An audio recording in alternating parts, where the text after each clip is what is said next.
Sa Kabutihan Farm, nakabanding ko bilang mukbang squad sina Buboy Villar at Faith Da Silva. Sa aming masarap na mushroom feast, sinamahan nila si chef sa pagluluto ng dalawang dishes na pinagsaluhan namin. Ito yung crispy kangkong. Crispy ka. Pero basa pa siya, chef. Hindi pa siya crispy, chef. So, iki-crispy pa lang yan, chef. Okay. So, wet kangkong pa siya ngayon, chef. No? Oo. Ano Wet po yung laman ng butter na yan? Ito yung tinatawag na dough. Ano po, dough? Dough? At buhangin po? Buhangin? Ano po? Sorry. Parang Start sa Cornstarch. Susunod. Ayun na. Oy! Ay, oh. Oh, yan na. Oh. Dapat sa mantika hindi ka takot para hindi yan tumitilamsik. Tumitilam. Hindi ka takot dapat na mag-ganon ng Kailangan magprito. Oo. Hindi ako Tsaka maganda dito, healthy siya. Pag mismo. vegan ka, gulay, madaming nutrients.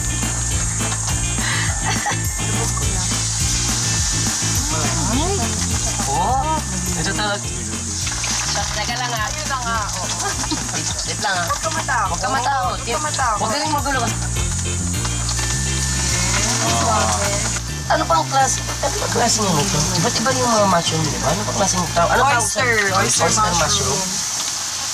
Ayan Ito po yung yung Mayana leaves. Very healthy to, no? Ang ganda ng itsura nito. Oh. gamot sa bukol. Gamot. Gamot sa bukol.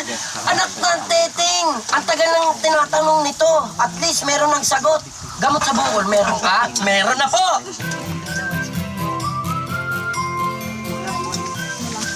Ayan oh, ang galing mo. Nag-iitsura na siyang crab oh.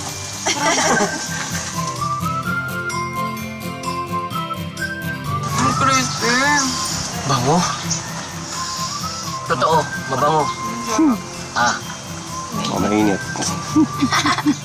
Matapos ang quick and easy KKK tempura, sunod naman nilang hinanda ang panalong seafood tempura. Po natin itong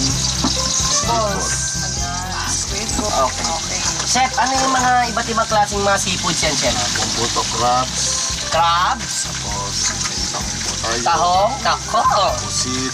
pusit, Tapos may nakita akong corn. corn yan.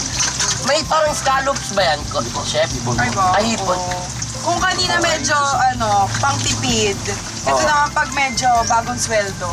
Yan, pwede mo yung lutuin. Itong to, Tinutuwa. Ganon digas niya ako. Siyempre, pag bagong sahod ka, sweldo. pagkain ka na masarap kasi deserve mo yun. Tama! Okay? Oo! Hinuhuli po yung busing tsaka hipon kasi mabilis maluto. Ayan. Ako, ang bango! Oo, kasi ano ba naman yan? Butter eh. Di ba? Hindi tinipid sa butter. Yes, nakita niyo. Ewan ko lang, kung magreklamo ka pa lang na kulang sa lasa yan. Oh, Gilit ka ba? hindi. Pag sobra kasi yung hipon sa luto, ma-overcook siya.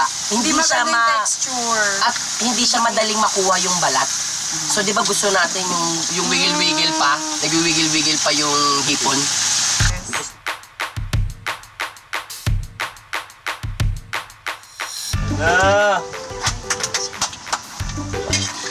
Yummy!